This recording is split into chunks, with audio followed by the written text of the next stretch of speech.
Alright, testing, testing, 1, 2, 3. Testing, testing, 1, 2, 3.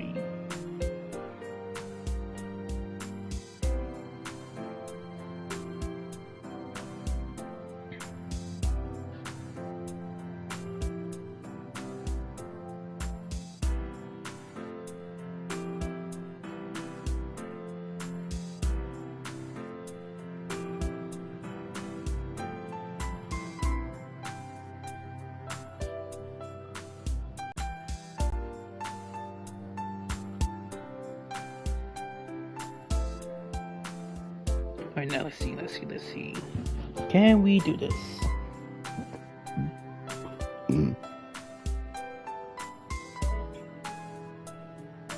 Alright, we're good.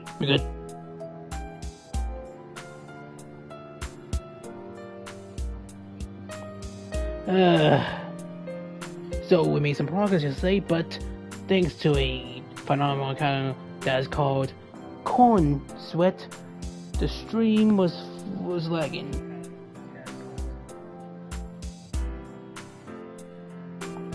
But I think it's died down a little bit, so we should be good for now.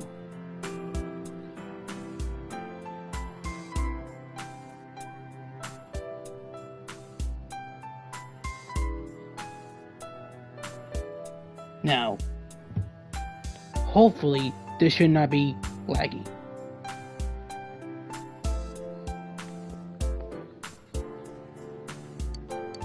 This, thing.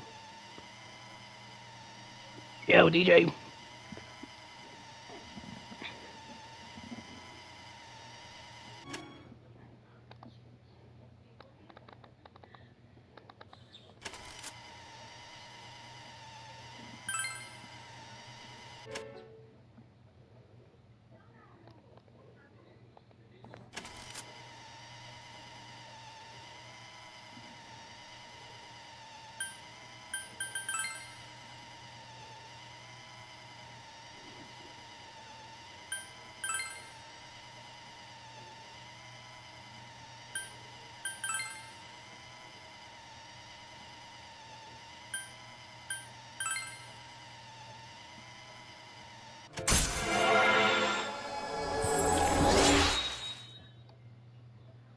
Alright, so far the stream is looking good.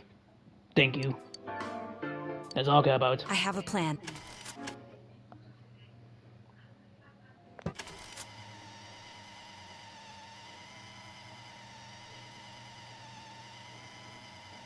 Now, I think we might skip one other segment, but after that, it's for one.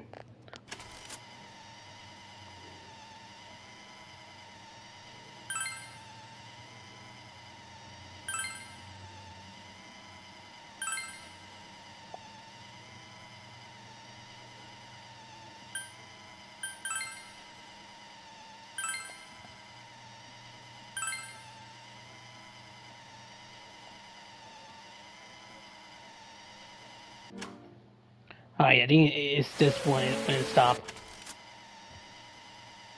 It's this segment right here. Alright. Now we can proceed. I was so scared. I couldn't understand what just happened. I thought maybe I'd gone insane. In the end, I decided to think of it as just a dream, and I went back to the city the next day after finishing work. The next afternoon when I got to work, I was fired on the spot, as I expected. That wasn't what broke me, though.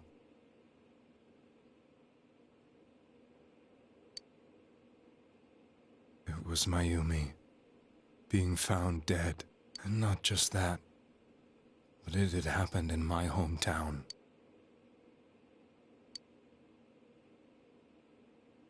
I was dumbstruck.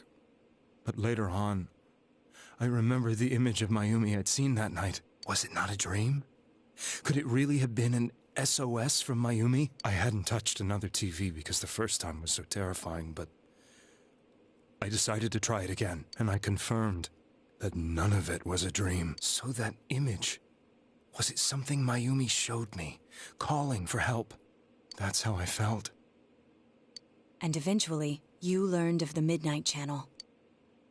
I remembered that when Mayumi was alive, She was chasing a rumor about some bizarre TV program. I'd heard about it before, but I thought it was just an urban legend. But then Mayumi appeared on it, and later turned up dead. The more I thought about it, the harder it became to believe that the two events were unrelated.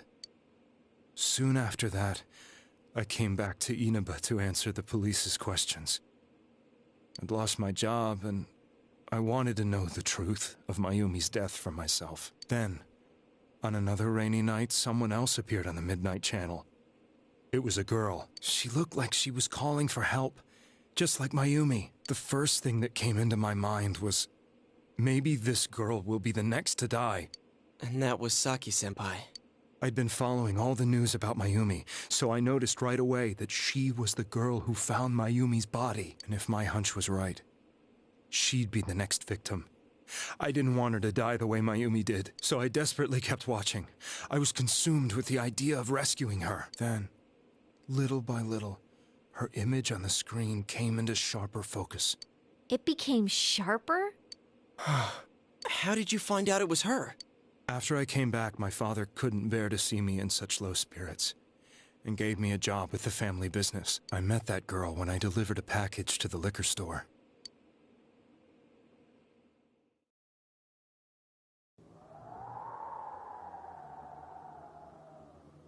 After agonizing over it, I decided to meet her, and told her to be careful.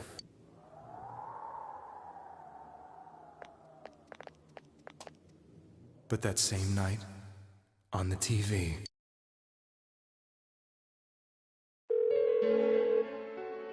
she looked as if she was being engulfed by some black shape. She was writhing in pain. That's why I warned her. Why won't she pick up the phone? Come on, please!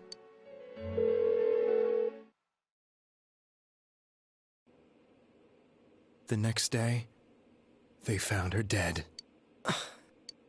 I knew she was going to be murdered, but I couldn't save her. I blamed myself, thinking there must have been something I could have done.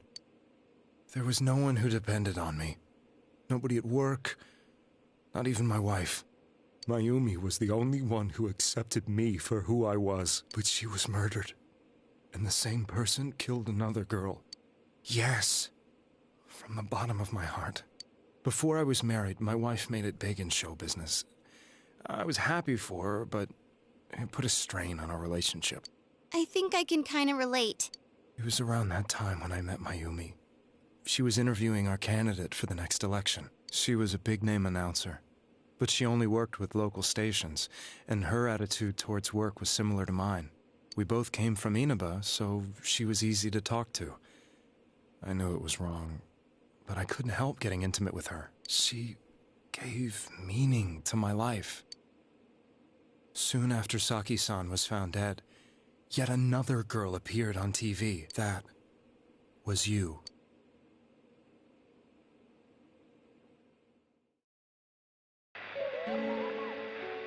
She'll be kidnapped next, and murdered.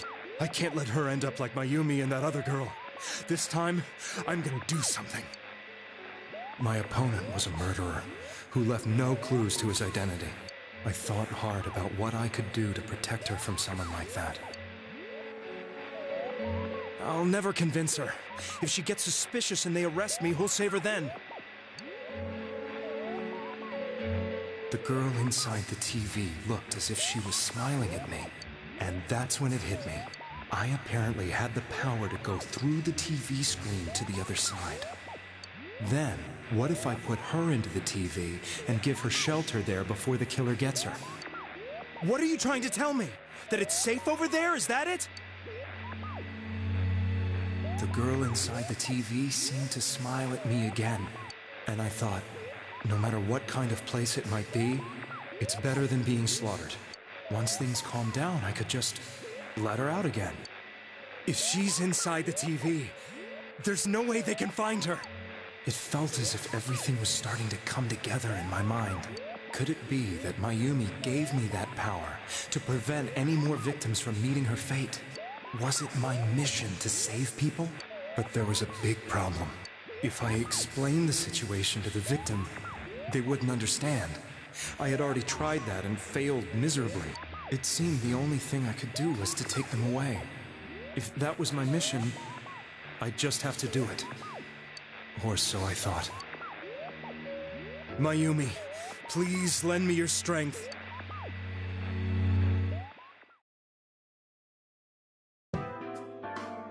So, since you thought people who appeared on the Midnight Channel would be killed, you kidnapped us in order to save us. Mission? Give me a break! You never stopped and wondered about any of this? I thought I was the only one who could help them. I did call the police, but they didn't believe me. I knew the area well, thanks to my job. I had a large truck, and I could move around without suspicion. I thought my job as a delivery man would be the perfect cover for my mission. I thought no one else could do it. But are you telling me that I wasn't saving them? If a person is still within the TV world when the fog appears here, they will die. Beginning with Yukiko-san, the people you thought you had been saving were, in fact, in mortal peril. It was my friends here who really saved us all. I had a feeling that was it. When I went after that little girl and entered the TV myself, for the first time, I had some doubts about myself. You refer to Nanako-chan, correct? The police were after me, so I had to get away. But I still felt I needed to do everything I could to save that poor little girl. That's why I went in after her. But the TV world was completely different than I imagined. Such an abominable, grotesque place. I knew that the three of you who I saved went back to your normal lives, so I didn't realize how terrible that world was. I never knew you couldn't even get out of that place on your own. No. That's a cowardly way to put it. I'd probably already begun to realize that it was a dangerous place. If I hadn't, I wouldn't have gone to see you all. I couldn't bring myself to say anything and ran home. I must have felt too guilty. But all the doubts and anxieties I'd been unconsciously suppressing exploded out when I entered the television myself. I thought I was going insane. I probably did. And you know the rest. When I came to, I was lying in a hospital bed. You really were trying to save people. But I ended up doing just the opposite. What a fool. I always wanted to enter the world of politics and become useful to society. But after losing my job and the woman I loved, all I had left was this power. I convinced myself that world was some sort of sanctuary, and I secretly believed myself to be a hero. I never doubted what I saw on TV, and believed everything was as I wanted it to be. I didn't think for myself at all. That's why I couldn't protect them. I'm to blame for all of this.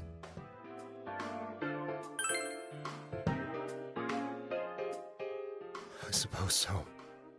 But the things I've done are too serious to be brushed aside like that.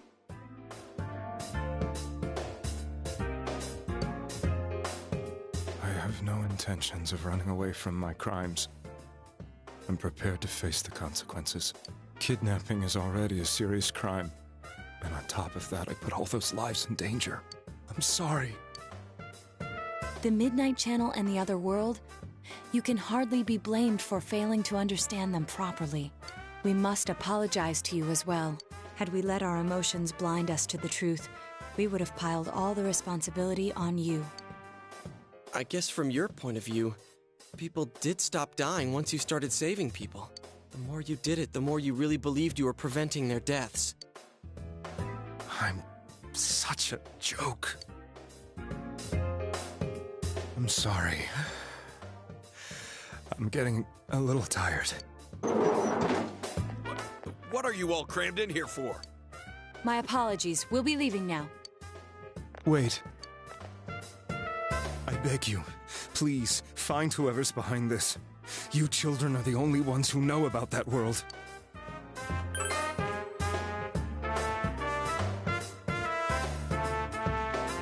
It's all clear now. He never committed any murders. It was another party who threw the first 2 victims into the TV.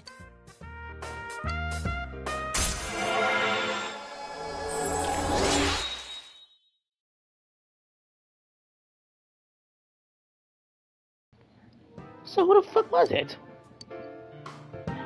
Now get out of here! I told you, he's almost ready to be transported. We can't have anything else happen. Sheesh. I better not see you rascals here again.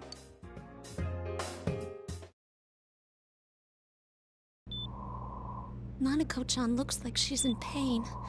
She's fighting for dear life. This was the last place we saw Teddy, right? He was so worried about her. How can he flake out like this when we have to find the real killer? The police consider the matter closed. We'll have to do all the investigation from here on out. Let's revisit Saki-san and Miss Yamano's incidents and see if we can turn up fresh details. But it's been over 6 months. Wouldn't the trail be cold by now? I know, but we can't give up. We're the only ones who understand what's really going on. And you never know. People might remember some things now because they've had so much time to think about it. Let's split up and talk to people all over town tomorrow. We'll meet up in the evening to discuss our findings. I hope we can find out something about Teddy, too.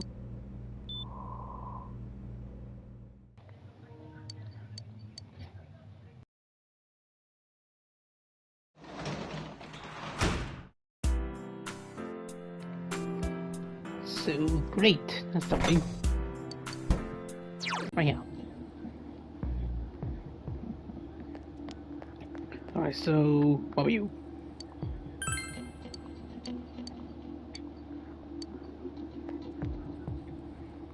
Oh, people, you seem to have no information.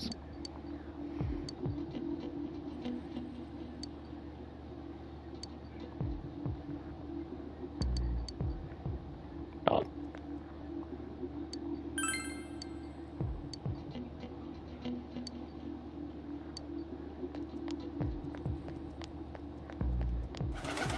Well, these guys are useless.